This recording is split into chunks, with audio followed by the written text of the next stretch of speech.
Hello friends, welcome to crack TET. I am Tanu Shukla. आज हम लोग जो एनसीईआरटी की सीरीज हम लोग चला रहे थे क्लास 6 की जियोग्राफी की, उसका हम लोग थर्ड चैप्टर कंप्लीट करेंगे आज के वीडियो में। और आज के जो थर्ड चैप्टर का नाम है मोशन ऑफ अर्थ, पृथ्वी की जो गतियाँ होती हैं उसके बारे में हम लोग पढ़ेंगे। जैसे कि हम सभी लोगों को पता है कि जनरली सबको पता ही होगा, लेकिन फिर भी अगर ये सीटेट के लिए रेलिवेंट टॉपिक है तो मैं इसे पढ़ाऊँगी और मैं इसे बहुत ही इंटरेक्टिव वे में लेके आई हूँ। शायद आप लोगों को बहुत अच्छा भी लगेगा मेरा जियोग्राफी पढ़ाने का तरीका। तो अभी आप लोग देखेंगे और कल के वीडियो में मैं चैप्टर 2 और चैप्टर 3 जितने भी एनसीईआरटी में क्वेश्चंस दिए गए हैं क्लास 6 में उसे मैं कंप्लीट कराऊंगी, जो भी ऑब्जेक्टिव टाइप के होंगे। और उसके अलावा जितने भी क्वेश्चंस सीटेट में फ्रेम हो चुके हैं अभी तक चैप्टर 2 और चैप्टर 3 से, तो हम लोग उसे भी देखेंगे। हम लोग इसलिए उसे देखेंगे क्योंकि हमें समझ में आएगा कि हम जो भी चीज़ें पढ़ रहे हैं वो हमें सही दिशा में ले जा रही है या ऐसे ही कुछ भी पढ़ाया जा रहा है। तो मैंने भी खुद भी सीटेट क्वालिफाई किया है और मैंने सोशल साइंस में काफ़ी अच्छे मार्क्स भी लाए हैं, तो मुझे लगता है कि मैं आप लोगों को गाइड कर सकती हूँ। मैंने जहाँ से पढ़ा है वह मैं अपने नोट्स का ही यूज़ करके आप लोगों को पढ़ा रही हूँ। थोड़ा सा उसका तरीका बदला हुआ है, मैं थोड़ा सा टेक्नोलॉजी का यूज़ भी इसमें कर रही हूँ और ताकि आप लोगों को अच्छा भी लगे देखने में। तो अगर आप लोगों को मेरे इस चैनल के कंटेंट पसंद आ रहे हो तो आप मेरे वीडियोस को लाइक करें, शेयर करें, मेरे चैनल को सब्सक्राइब करें और बेल आइकन को भी प्रेस करें। और आप लोग अगर कोई सुझाव देना चाहते हैं कि हमें किस तरीके से पढ़ाना चाहिए या फिर हम और कौन सा सब्जेक्ट स्टार्ट करें अभी, या फिर जितना सब्जेक्ट अभी हम लोगों ने स्टार्ट किया है उतना पहले कंप्लीट करें फिर आगे के सब्जेक्ट स्टार्ट करें, तो आप लोग उस बारे में अपना कमेंट बॉक्स में सुझाव भी दे सकते हैं। आप लोगों के सुझाव आमंत्रित रहेंगे और हम लोग सुधार भी करेंगे। जो भी हम प्रॉब्लम्स आप लोगों को लगती हैं अगर आप लोग उसे बताएंगे तो हम लोग उसमें सुधार भी कर पाएंगे। Thank you so much. अब हम लोग चलते हैं अपने टॉपिक की तरफ। तो अब आप लोग देख रहे हैं कि हम लोग एनसीईआरटी जियोग्राफी का जो क्लास 6 का एनसीईआरटी की सीरीज हम लोगों की चल रही है उसका हम लोग चैप्टर 3 पे पहुंच चुके हैं। 2 चैप्टर इसके पहले कंप्लीट हो चुके हैं, सोलर सिस्टम सौर मंडल का और देशांतर और अक्षांश का चैप्टर कंप्लीट हो गया है। अब हम लोग पृथ्वी की गति मोशन ऑफ अर्थ पे पहुँच चुके हैं, जो कि एनसीईआरटी में थर्ड चैप्टर के नाम से दिया गया है। हम लोग अब उसे पढ़ेंगे और इससे संबंधित जितने भी क्वेश्चंस हैं उसे अगले वीडियो में, कल के वीडियो में लेकर आएंगे। और चैप्टर 2 के भी हम लोगों ने क्वेश्चंस नहीं किए थे, तो हम लोग इसके बाद वाले वीडियो में चैप्टर 2 और चैप्टर 3 दोनों के साथ में ही क्वेश्चंस कर लेंगे और सीटेट में आए हुए क्वेश्चंस को भी हम लोग करेंगे। आप ये रहा मेरा ब्रीफ इंट्रोडक्शन, आप लोग देख सकते हैं। और उसके अलावा आप लोग हमसे जुड़ने के लिए हमारे अदर सोशल मीडिया हैंडल पर हमें ज्वाइन कर सकते हैं। तो अब हम लोग आगे बढ़ेंगे और देखते हैं क्या है। अब हम लोग पहुंच चुके हैं अपने टॉपिक पर और आप लोग देख सकते हैं, शायद आप लोगों को पिक्चर से भी समझ में आ ही रहा होगा कि हम लोग किस टॉपिक के बारे में बात करने वाले हैं। तो हम लोग मोशन ऑफ अर्थ के बारे में बात करेंगे। पृथ्वी की जो गतियाँ होती हैं वो कितने टाइप की होती हैं, वो कैसे कैसे वर्क करती हैं और उसका क्या इम्पैक्ट पड़ता है, ये सारी चीज़ों को हम लोग देखेंगे। लेकिन हम लोग उतनी ही चीज़ों को देखेंगे जितनी चीज़ें एनसीईआरटी के क्लास 6 के चैप्टर 3 में कवर की गई हैं पढ़ने के लिए।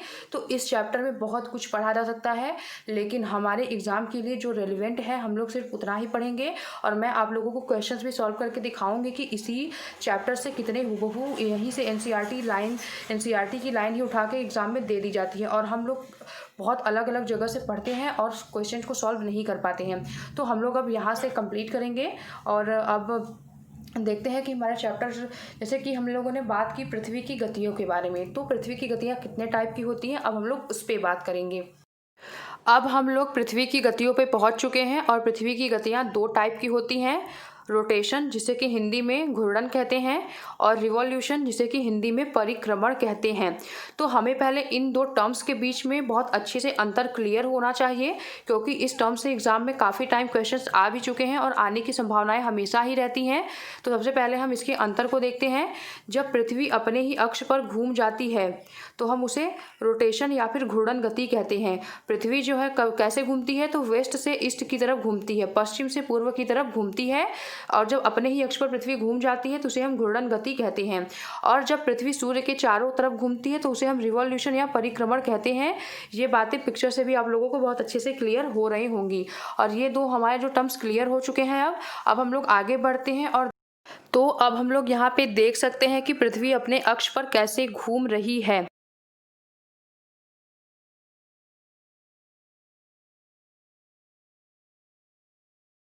ये पृथ्वी सूर्य के चारों तरफ घूमने लगेगी तो हम उसे रिवॉल्यूशन या परिक्रमण कहेंगे। और जब अगर हम सोचें कि अगर पृथ्वी अपने अक्ष पर घूमे ही ना तो क्या होगी, अगर पृथ्वी अपने अक्ष पर नहीं घूमेगी तो पृथ्वी के एक बहुत बड़े भाग पर दिन होगा और दूसरे भाग पर पृथ्वी के रात होगा, और जहाँ पे लाइफ संभव नहीं हो पाएगा। तो यहाँ पे हम अच्छे से देख सकते हैं कि पृथ्वी के दिन रात, पृथ्वी पर जो दिन रात होने का कारण होता है वो घूर्णन गति ही होती है। तो अब हम लोग देखते हैं कि पृथ्वी इसी लट्टू की तरह अपने अक्ष पर नाचती है। अब हम लोग कुछ पॉइंट्स देखेंगे कि पृथ्वी घूर्णन के बारे में कौन कौन से इंपॉर्टेंट पॉइंट हो सकते हैं। तो पृथ्वी का अपने अक्ष पर घूमना, पृथ्वी अपने अक्ष पर 24 घंटे में या एक दिन के अंदर घूम जाती है तो उसे हम घूर्णन कहते हैं। उसके बाद दूसरा पॉइंट है पृथ्वी की दैनिक गति हम किसे कहते हैं, तो पृथ्वी की जो दैनिक गति होती है वो घूर्णन होती है। और उसके अलावा थर्ड पॉइंट है घूर्णन के समय काल को पृथ्वी दिवस कहते हैं। अर्थ डे हम किसे कहते हैं, तो 24 घंटे में जब पृथ्वी अपने अक्ष पर घूम जाती है तो उसे हम पृथ्वी दिवस या अर्थ डे कहने लगते हैं। इससे क्वेश्चंस भी बने हैं। और उसके अलावा जो ये नेक्स्ट पॉइंट है वो कह रहा है कि दिन और रात होने का कारण जो है वो रोटेशन है। जो भाग सूर्य के संपर्क में पृथ्वी का आता है वहाँ पे दिन होता है और जो नहीं आता वहाँ पे रात हो जाती है। अगर पृथ्वी रोटेट नहीं करेगी तो एक भाग में दिन होगा और एक भाग में रात होगी, लेकिन पृथ्वी रोटेट करती है, घूमती है, इसलिए एक भाग में दिन होता है और एक भाग में रात होता है, फिर रोटेट करती है, दिन और रात ऐसे होते रहते हैं। और जो अगला पॉइंट है वो कह रहा है कि आर्यभट्ट ने बताया कि पृथ्वी गोल है तथा अपने अक्ष पर घूर्णन करती है। ये सबसे पहले बात आर्यभट्ट ने ही रखी थी। तो मुझे लगता है आप लोगों को समझ में आ भी गया होगा। ये जो 5 पॉइंट यहाँ पे मैंने दिया है ये बहुत ज़्यादा इंपॉर्टेंट है। एनसीईआरटी की बुक में ये फैक्ट दिए गए हैं, यहाँ से क्वेश्चन पूछने की संभावनाएं हमेशा बनी रहती हैं। अब हम लोग बढ़ते हैं पृथ्वी रोटेट कैसे कर रही है, ताकि आप लोग इसे कभी भूलेंगे नहीं कि पृथ्वी अपने एक्सिस पे रोटेट कैसे करती है। तो ये हम देख रहे हैं कि पृथ्वी पश्चिम से पूरब की तरफ, वेस्ट से ईस्ट की तरफ रोटेट कर रही है, घूम रही है। अब हम लोग आगे बढ़ेंगे। तो पृथ्वी के घूर्णन गति के कारण दिन और रात होता है, ये हमें पता चल गया और हमें इसे याद भी रखना है। लेकिन एक पॉइंट, एक बहुत महत्वपूर्ण पॉइंट हम कह सकते हैं इसे, कि इसे भी हमें याद ही रखना है कि प्रदीप्त बिंदु या प्रदीप्त वृत्त क्या होता है। तो जब जो सूर्य की किरणें होती हैं वो पृथ्वी के एक पार्ट पे पहुंचती हैं और एक पार्ट पे नहीं पहुंचती हैं। ऐसा तो नहीं है कि साथ ही में हर जगह पहुंच जाती हैं सूर्य की किरणें, ऐसा तो नहीं है। तो एक पार्ट पे सूर्य की किरणें पहुंच रही हैं, इस पार्ट पे नहीं पहुंच रही हैं। तो जिस पार्ट पे पहुंचती हैं और जिस पार्ट पे नहीं पहुंचती हैं उसके बीच में एक लाइन बनती है, उसे हम प्रदीप्त वृत्त या प्रदीप्त बिंदु कहते हैं। तो अब हम थोड़ा सा देख लेते हैं कि एक बुक में क्या लिखा गया है। तो बुक में ऐसा लिखा गया है कि ग्लोब पर वह वृत्त जो दिन और रात को विभाजित करती है उसे हम प्रदीप्त बिंदु कहते हैं। तो ये दिन और रात को ही तो विभाजित कर रही है, यहाँ पे दिन है और यहाँ पे रात है, उसके बीच में एक लाइन बन रही है, उसे हम प्रदीप्त बिंदु कहते हैं। और दूसरा पॉइंट ये है कि यह वृत्त अक्ष के साथ कभी नहीं मिलती। हम देख सकते हैं कि पृथ्वी का अक्ष एक यहाँ पर है और एक यहाँ पर है, लेकिन प्रदीप्त बिंदु की जो लाइन है वो यहाँ पर है। तो ये पृथ्वी के अक्ष के साथ कभी नहीं मिलती। ये एक इसका बहुत महत्वपूर्ण प्रॉपर्टी है, तो इसे हमें याद रखना है। इससे एग्जाम में ऐसे ही क्वेश्चंस पूछे गए हैं। तो मुझे लगता है कि आप लोगों को ये पॉइंट अच्छे से क्लियर हो गया होगा। अब हम लोग आगे बढ़ते हैं। जो स्थिति आप इस टॉर्च और गेंद की देख रहे हैं वही सूर्य और पृथ्वी की स्थिति होती है, कि जो सूर्य की किरणें जिस पार्ट में पृथ्वी के पड़ती हैं वहाँ पे दिन होता है, जहाँ पे नहीं पड़ती हैं वहाँ पे रातें हो जाती हैं, और यही प्रोसेस चलता रहता है। पृथ्वी 24 घंटे में अपने अक्ष पर घूम जाती है एक बार। और यहाँ पे हम देख सकते हैं कि ये जो पथ है, ये जो रास्ता है, जिस रास्ते से होकर पृथ्वी सूर्य के चारों तरफ घूमती है उस रास्ते को हम दीर्घ वृत्ताकार मार्ग कहते हैं। और इससे कई बार सीटेट में क्वेश्चंस पूछे गए हैं। तो हमें ये याद रखना है कि सूर्य के चारों तरफ जब पृथ्वी चक्कर लगाती है तो किस रास्ते से होकर जाती है, तो वो दीर्घ वृत्ताकार मार्ग या पथ से होकर जाती है। अब हम लोग रिवॉल्यूशन वाले पॉइंट पर पहुंच जाते हैं। देखते हैं कि पृथ्वी रिवॉल्यूशन कैसे कर रही है, परिक्रमण गति कैसे कर रही है। इसके बारे में कुछ पॉइंट्स भी जान लेते हैं। सूर्य के चारों तरफ घूम रही है वो पृथ्वी, तो ये परिक्रमण गति है। और मौसम में परिवर्तन का जो कारण होता है वो सूर्य की परिक्रमण गति या फिर रिवॉल्यूशन हम कह सकते हैं, वही होता है। और अगले स्लाइड में हम लोग देखेंगे कि ये कारण कैसे होता है मौसम के परिवर्तन का। तो पहले तो क्वेश्चन ये बनेगा कि पृथ्वी ऋतुओं में परिवर्तन जो होता है, मौसम में जो परिवर्तन होता है, तो किसके कारण होता है, तो पृथ्वी की परिक्रमण गति के कारण होता है। और परिक्रमण गति जो है पृथ्वी 365 दिन में पूरा कर लेती है। 365 दिन और 6 घंटे में पृथ्वी पूरा कर लेती है, सूर्य के चारों तरफ घूम जाती है। और सूर्य के चारों तरफ पृथ्वी एक स्थिर कक्षा में पृथ्वी पृथ्वी की गति होती है। और जो मार्ग होता है, मैंने आप लोगों को पहले भी बताया कि दीर्घ वृत्ताकार मार्ग पर सूर्य के चारों तरफ पृथ्वी घूमती है। यहाँ पे हम रिवॉल्यूशन और रोटेशन में अंतर देख सकते हैं कि पृथ्वी यहाँ पे अपने अक्ष पर घूम रही है तो ये रोटेशन हो जाती है, और उसके बाद जब पृथ्वी अपने सूर्य के चारों तरफ घूम रही थी तो वो रिवॉल्यूशन हो गई। तो इस तरीके से हम थोड़ा सा समझ में हमें अच्छे से आया कि किस तरीके से रोटेशन हो रहा है और किस तरीके से रिवॉल्यूशन हो रहा है। तो जो ये 6 घंटे हम लोग देखते हैं, जनरली हम लोग गिनने के लिए 365 दिन ही बोलते हैं, और ये 6 घंटे 4 साल में मिलकर एक दिन बन जाते हैं, जिस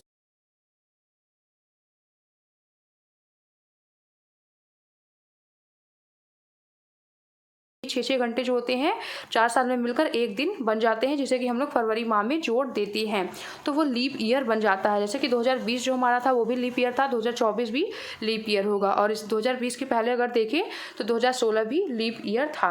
तो हम मुझे लगता है कि आप लोगों को समझ में आया होगा कि रिवॉल्यूशन क्या होता है, रोटेशन क्या होता है, मौसम में परिवर्तन का कारण रिवॉल्यूशन है, और दिन और रात होने का कारण क्या है, रोटेशन होता है। तो ये सारे पॉइंट्स हमारे अब क्लियर हुए। अब हम लोग आगे बढ़ते हैं और देखते हैं कि मौसम में परिवर्तन कैसे होता है। और ये पिक्चर बहुत अच्छे से सब कुछ क्लियर भी कर रहा है। हम लोग रिवॉल्यूशन या परिक्रमण की बात कर रहे थे, जिससे कि मौसम में परिवर्तन होता है, ऋतुएं बदलती हैं। तो हम लोग देखते हैं कि जब उत्तरी गोलार्ध सूर्य की तरफ झुका हुआ है, तो जो सूर्य की किरणें हैं वो सीधे ही कर्क रेखा पर पड़ रही हैं। कर्क रेखा पर पड़ने से उत्तरी गोलार्ध में सूर्य का प्रकाश बहुत ज़्यादा मात्रा में पहुंच रहा है, जिससे कि वहाँ पे गर्मी होती है। तो उत्तरी गोलार्ध में 21 जून को उत्तर अयनांत की स्थिति होती है और वहाँ पे गर्मी होती है, और उस समय दक्षिणी गोलार्ध में शीत ऋतु होती है।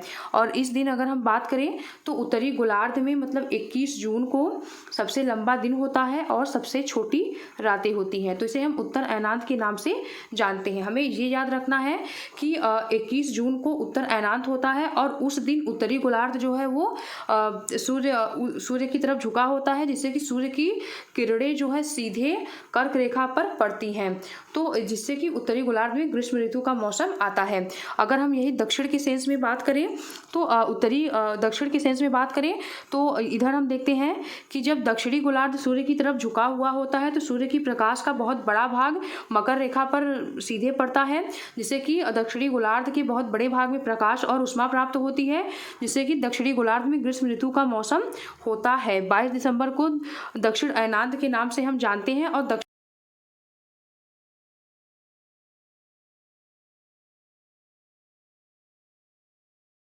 होता है, जैसा कि हम लोग फील भी करते हैं कि हमारे दिसंबर में हमारे यहाँ ठंडी होती है, लेकिन दक्षिणी गोलार्ध में जो लोग रहते हैं वहाँ पे दिसंबर में गर्मी होती है। तो ये दोनों पॉइंट हमारे क्लियर हुए। उसके बाद ये जो अगला पॉइंट है, और हाँ, दक्षिणी गोलार्ध में ग्रीष्म ऋतु में मतलब कि 22 दिसंबर का जो ये दिन होगा वहाँ पे सबसे लंबा दिन होगा और सबसे छोटी रातें होती हैं, सबसे छोटी रात होगी। और उसके बाद ये जो दोनों पॉइंट हैं, यहाँ पे ये जो दोनों पॉइंट हैं देखते हैं, 21 मार्च का दिन हो गया और 23 सितंबर का जो दिन हो गया को सूर्य की जो किरणें होती है विषुवत वृत्त मतलब कि भूमध्य रेखा पर सीधी पड़ती हैं, और कोई भी ध्रुव जो होता है वो सूर्य की ओर झुका नहीं होता है। इसलिए पूरी पृथ्वी पर रात और दिन बराबर होते हैं 21 मार्च को और 21 मार्च को और 23 सितंबर को दिन और रात बराबर होते हैं। और जब दिन और रात बराबर होते हैं तो उस स्थिति को हम विषुव के नाम से जानते हैं। तो ये हमारा यहाँ पे क्लियर हुआ कि 21 मार्च और 23 सितंबर को दिन और रात बराबर होते हैं। क्यों बराबर होते हैं? क्योंकि सूर्य की जो किरणें होती है सीधे विषुवत वृत्त पर पड़ती है, भूमध्य रेखा पर पड़ती है, तो जिससे कि दिन और रात बराबर होते हैं और इस स्थिति को हम विषुव के नाम से जानते हैं। तो हमारा ये चारों पॉइंट क्लियर हुआ मुझे लगता है आप लोगों को। उसके बाद पृथ्वी पूरे कक्ष में एक ही दिशा में झुकी हुई है। यहाँ पे हम देख सकते हैं कि इसी साइड पृथ्वी झुकी हुई है, तो पृथ्वी पूरे कक्ष में एक ही दिशा में झुकी हुई होती है। तो हमारा इतना पॉइंट मुझे लगता है आप लोगों को भी बहुत अच्छे से क्लियर। हमें एक पॉइंट ये भी याद रखना है कि पृथ्वी का अपने अक्ष पर झुकाव कितना है और उसका कक्षीय तल क्या होता है। तो पृथ्वी अपने अक्ष पर 23.5 डिग्री झुकी हुई है। ये पॉइंट हमें बहुत अच्छे से याद करके रखना है कि पृथ्वी अपने अक्ष पर कितना झुकी हुई है। तो 23.5 डिग्री झुकी हुई है। यहाँ पे हम देख सकते हैं कि पृथ्वी अपने अक्ष पर 23.5 डिग्री झुकी हुई है। और उसके बाद पृथ्वी का अक्ष एक काल्पनिक रेखा है जो इसके कक्षीय समतल से 66.5 डिग्री का कोण बनाती है। पृथ्वी का जो अक्ष है वो एक काल्पनिक रेखा है। हम लोगों को पता ही है कि जितनी भी लाइंस पृथ्वी पर बन रही हैं वो सारी चीज़ें हैं काल्पनिक रेखा ही हैं, जो कि पृथ्वी के कक्षीय समतल से पृथ्वी का जो कक्षीय समतल ये है उससे 66.5 डिग्री का कोण यहाँ पे बना रही है। वह समतल जो कक्ष के द्वारा बनाया जाता है उसे हम कक्षीय समतल कहते हैं। इससे क्वेश्चन नहीं आया है। क्वेश्चन यहाँ से आया है कि पृथ्वी अपने अक्ष पर कितना डिग्री झुकी हुई है, तो 23.5 डिग्री झुकी हुई है। डायरेक्टली ऐसे क्वेश्चन पूछा गया है। और उसके बाद एक क्वेश्चन ये भी बन सकता है, बना तो नहीं है अभी, कि पृथ्वी का अक्ष अपने एक काल्पनिक रेखा है जो कि इसके कक्षीय सतह से 66.5 डिग्री का कोण बनाती है। तो ये दोनों बातें हमें याद रखनी है। और आज का जो हमारा लेक्चर है वो यहीं पे फिनिश होता है। अगर आप लोगों को मेरे इस चैनल के कंटेंट पसंद आ रहे हो तो आप मेरे चैनल को सब्सक्राइब करें, मेरे वीडियोस को लाइक करें, शेयर करें और बेल आइकन को भी प्रेस करें ताकि आप लोगों को नोटिफिकेशंस मिल सके। और अगर आप लोग कुछ सुझाव भी देना चाहते हो तो कमेंट बॉक्स में लिख सकते हैं। अगर आप लोगों का कोई डाउट हो तो आप लोग उसे भी लिख सकते हैं। Thanks for watching.